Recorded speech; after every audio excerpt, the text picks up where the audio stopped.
तो आज की इस वीडियो में मैं बात करने वाला हूँ आपसे बेस्ट कैमरा सेटिंग के बारे में, जो कि मोटो व्लॉगिंग से रिलेटेड है। इससे पहले वाली वीडियो में मैंने आपको बताया था कि हेलमेट पर हम अपना मोटो व्लॉगिंग सेटअप कैसे रेडी करें और इसके साथ साथ हम माइक की उस हेलमेट में प्लेसमेंट किस तरह से करें जिससे कि हमारा विंड ब्लास्ट या विंड नॉइज़ मिनिमाइज़ हो सके और हमारी वॉइस क्लैरिटी इन्हांस हो सके। आज की इस वीडियो में आपसे बात करूंगा इसके बाद का जो क्राइटेरिया है वो वीडियो सेटिंग के बारे में है कि हम जो ऑप्शंस अवेलेबल होते हैं गोप्रो में या किसी भी कैमरा में, जिसको हम अलग अलग तरीके से ट्विक करके हम जिस तरह की फुटेज रिकॉर्ड करना चाहते हैं हम कर सकते हैं। तो ये भी बहुत इम्पॉर्टेंट है कि हम वीडियो सेटिंग के बारे में जानें, तभी हम अच्छा वीडियो या मोटो व्लॉगिंग कर सकते हैं। तो दोस्तों, ये वीडियो इन्फॉर्मेटिव होने वाली है, तो एंड तक ज़रूर देखिएगा और अगर चैनल पर नए हैं तो सब्सक्राइब कर लीजिए, वीडियो अच्छा लगेगा तो लाइक कर लीजिएगा। मैं आपके लिए मोटो व्लॉगिंग से रिलेटेड वीडियोस बनाता रहूँगा। तो चलिए बिना देरी करे शुरू करते हैं। तो जब गोप्रो को ऑन करते हैं तो कुछ इस तरीके का इंटरफेस आपको दिखता है। यहाँ पे ये एडिटिंग के ऑप्शंस होते हैं जिनमें आपको कई तरीके के प्रीसेट्स होते हैं, जैसे basic, ultra, cinematic, activity, standard. इस तरीके से आप किसी भी ऑप्शन को इस्तेमाल करके अपने पर्टिकुलर टाइप के वीडियो को बेस्ट वीडियो सेटिंग पर सेलेक्ट कर सकते हैं, उसे ट्विक कर सकते हैं। अब जैसे इसको मैं एडिट करता हूँ तो यहाँ पर सबसे पहले आपको इन्फॉर्मेशन आपको यहाँ पर दिख रही होती है रेजोल्यूशन और FPS की। अब ये क्या करता है, रेजोल्यूशन क्या होता है कि जैसे जैसे आप रेजोल्यूशन इसको बढ़ाते हैं, ये गोप्रो जो है आपका 5.3 तक के रेजोल्यूशन को सपोर्ट करता है और 5.3 के 60 FPS पर शूट कर लेता है। तो अब इसका क्या मतलब है, इसका मतलब ये है कि जब आप 5.3 की वीडियोस बना रहे होगे तो आपकी जो स्टोरेज कैपेसिटी है बहुत जल्दी से ड्रेन हो जाएगी। और आपको मोटो ब्लॉगिंग में ये तो ध्यान रखना ही होता है क्योंकि ऑल डे आप शूट करते हो, तो उतना ज़्यादा मेमोरी बैकअप अगर आपके पास में है तभी आप इस पर शूट करोगे। और अदरवाइज़ मैं रिकमेंड करता हूँ 1080p पे 1080p 60 FPS। अब 60 FPS ही क्यों, क्योंकि जब हम मोटो व्लॉगिंग का सेटअप रेडी करते हैं तो हम जब रोड पर हम मूव कर रहे होते हैं एक साइड पे और दूसरे साइड से भी ऑब्जेक्ट्स हमारी तरफ मूव कर रहे होते हैं, तो जो हमारा फ्रेम है इतना फास्ट मूव करता है कि उसे कैप्चर करने के लिए अगर हम हाई फ्रेम पर हम अपनी वीडियो बनाएंगे तो हमारी जो वीडियो फुटेज है बहुत स्मूथ आएगी, अनलेस कि आप इंटेंशनली चाहते हैं एक सिनेमैटिक वीडियो शॉट जो कि 24 FPS उसके लिए सूटेबल होता है ये। पर तो मेरे एक्सपीरियंस के हिसाब से बेस्ट कैमरा सेटिंग जो मोटो ब्लॉग के समय होती है वो है 1080p पे 60, जिससे आप अपनी स्टोरेज को भी जल्दी से ड्रेन नहीं करेंगे और साथ के साथ आपकी जो फुटेज है वो क्रिस्प और क्लियर आएगी। तो चलिए नेक्स्ट ऑप्शन पे चलते हैं। अब आते हैं लेंस। तो अब इसमें लेंस अलग अलग तरीके का आपको सेटिंग इस पर मिल जाती है, जैसे कि ये लीनियर प्लस हॉरिजॉन्टल लेवलिंग है। इस पर ऑप्शन ये है कि जब आप बाइक को टिल्ट करते हैं, टर्न करते हैं लेफ़्ट या राइट पे, तो जो टिल्ट इफ़ेक्ट होता है वो इसको बैलेंस कर देता है क्रॉप करके। तो अगर आपको उस तरीके का कुछ स्मूथ ट्रांजिशन चाहिए वीडियो में तो आप ये वाला ऑप्शन सेलेक्ट करिए। अदरवाइज़ जैसे ये नैरो है, अगर आपको बहुत ही कम डेप्थ ऑफ फील्ड चाहिए जो कि मोटो व्लॉगिंग पे आई थिंक नहीं चाहिए होता है, तो हम सबसे ज़्यादा सुपर व्यू को ही सेलेक्ट करते हैं, क्योंकि इस मोड पर ही हमें बेस्ट जो विड्थ मिलती है, जो हमें जितना एरिया कवर करना होता है वो सारा उसमें आ पाता है। हमारे बाइक का हैंडल बार से लेकर जितनी भी फुटेज है वो भी आपको सब दिखती हैं। लेकिन अगर आप इससे नीचे अगर आप सेलेक्ट करते हैं लीनियर या फिर वाइड एंगल, तो कहीं ना कहीं आपका जो फुटेज है वो जो उसका विड्थ है वो कम हो जाएगा, जिससे आपकी फुटेज उतनी ज़्यादा इंटरेस्टिंग नहीं लगेगी। तो ये वाली चीज़ को भी आप ध्यान में रख सकते हो। फिर यहाँ पर आता है स्मूथ करने का ऑप्शन, तो आपकी वीडियो को कितना आप स्मूथ करना चाहते हैं, स्टेबलाइजेशन का ऑप्शन इसमें है। तो ये जो चीज़ है ना, ये एक्चुअली करता है क्या है, ये डिजिटली वीडियो को क्रॉप कर देता है, तो जिससे आपकी वीडियो जो शेकी होती है वो थोड़ी सी बैलेंस्ड होती है। तो मैं तो रेकमेंड करता हूँ कि इसे आप या तो स्टैंडर्ड कर दीजिए या ऑफ़ कर दीजिए। तो स्टैंडर्ड वैसे ठीक है, अगर आप बहुत ज़्यादा जर्की वीडियोस ले रहे हैं तो फिर तभी उसमें हाइपर स्मूथ ये बूस्ट आप करिए, अदरवाइज़ ये रिकमेंडेड नहीं है। Standard is okay.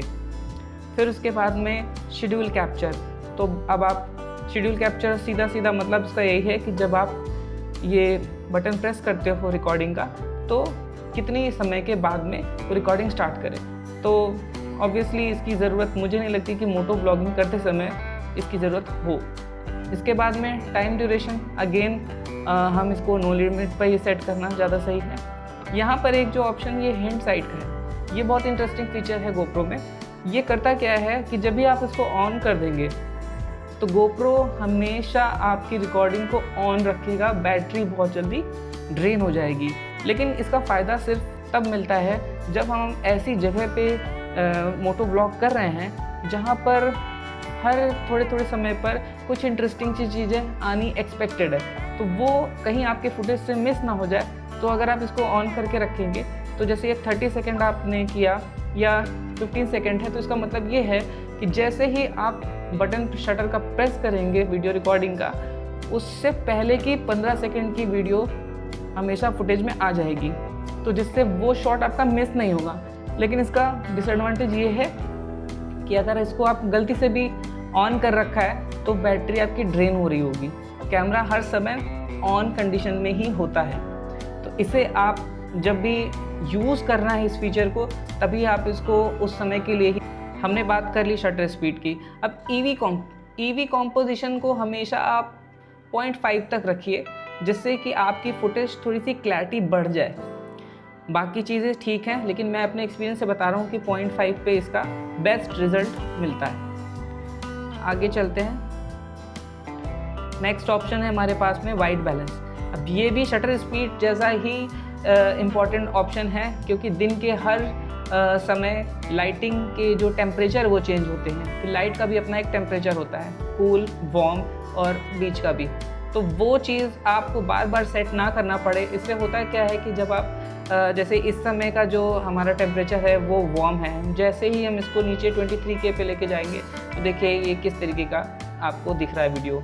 थोड़ा आप ऊपर ले जाइए तो देखिए वीडियो आपको डे टाइम के जैसा लगने लग जाता है। तो इसको भी आप ऑटो पे रखिए, जिससे कि ये ऑटो वाइट बैलेंस आपका कर दे। वाइट को वाइट ही दिखाना वाइट बैलेंस का काम होता है। तो उसे ऑटो रखेंगे तो ये डे टाइम में सिचुएशन के हिसाब से चेंज हो जाएगा, क्योंकि अगेन हम बार बार अपनी फुटेज को चेक करते हुए और वाइट बैलेंस को भी छेड़ नहीं सकते हैं, हमारा टाइम लॉस होता है। तो हम इस शटर स्पीड और वाइट बैलेंस को हमेशा ऑटो पर रखते हैं। फिर आता है अगेन एक इम्पॉर्टेंट एस्पेक्ट, आईएसओ क्या होता है? लाइट की सेंसिटिविटी होती है, और लाइट की सेंसिटिविटी जितनी ज़्यादा होंगी आपके वीडियो में ग्रेन्स आना शुरू हो जाएंगे। तो इसको हम एक सर्टेन ब्रैकेट के अंदर ही रखना प्रेफर करते हैं। जैसे कि हम मिनिमम आईएसओ यहाँ पर गोप्रो में 100 है तो हम 100 रखेंगे और मैक्सिमम 400। देखो होता क्या है कि दिन भर हम राइड करते हैं, शाम को तो हमें घर या जहाँ पे भी डेस्टिनेशन होता है वहाँ पहुँचना होता है। तो मैं मान के चलता हूँ कि आप कहीं भी स्टे कर रहे हो तो 5 से 6 बजे तक आप स्टे करते हो। उस समय दिन की लाइट इतनी ख़राब तक नहीं होती है, अगर होती भी है तो 400 तक वो ठीक ठाक फुटेज आपको निकाल देगी।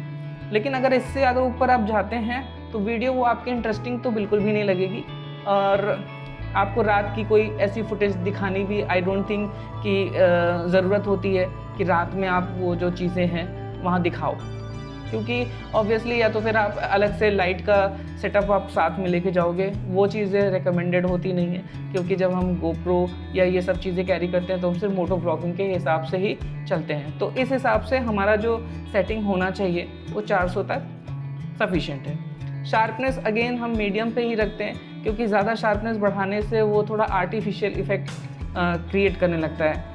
कलर को हम कलर टोन को नेचुरल रखेंगे अगर आप, क्योंकि गोप्रो का बाय डिफ़ॉल्ट थोड़ा सा वाइब्रेंट कलर वो देता ही है, तो हम नॉर्मल रखेंगे तो हमारी फुटेज थोड़ा सा ठीक दिखेगी, जैसा दिखती है वैसे ही दिखेगी, वो थोड़ा ओवर मॉडिफाइड नहीं होगी। और ये जो है रॉ ऑडियो, अगर आप इसको ऑन कर देंगे तो ये आपको मीडियम से लेकर हाई, लो से लेकर हाई तक के रेंज की रॉ ऑडियो फाइल भी अलग से बना देगा। लेकिन आई डोंट थिंक ये रिकमेंडेड है। अगर आप लोग ऑडियो को अलग से एडिट करते हो तभी ये रिकमेंडेड है इसको ऑन करना, अदरवाइज़ इसको ऑफ़ कर दीजिए, नहीं तो आपकी खामखा जो स्टोरेज है वो ऑक्यूपाई करेगा ये।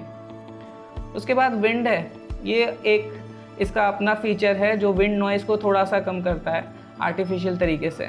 आप चाहे तो इसे ऑटो कर दीजिए, मैं इसको ऑन रखता हूँ, तो ये कोई इतना काम का चीज़ नहीं है क्योंकि आपका माइक ही अल्टीमेटली और उसकी प्लेसमेंट ही इम्पॉर्टेंट होती है, जिससे बहुत ज़्यादा विंड ब्लास्ट वगैरह चला जाता है, जो कि मैंने अपने पीछे वाली वीडियो में बताया ही है। तो ये सारे कुछ शॉर्टकट्स हैं जिसे ऑन द गो आप अगर आप इस्तेमाल करना चाहते हैं तो वो आप अपने हिसाब से सेलेक्ट कर सकते हैं कि इस मोड में कौन सी चीज़ें हैं जो आप थोड़ा बहुत चेंज करना चाहते हैं। कॉम्पोजिशन, शटर, लेंस, ये सब आप अपने हिसाब से इसमें जाकर इसे चेंज कर सकते हैं। तो ये वही ऑप्शन आपके स्क्रीन पर शो करने लगेगा while recording. So friends, that's all for today's video.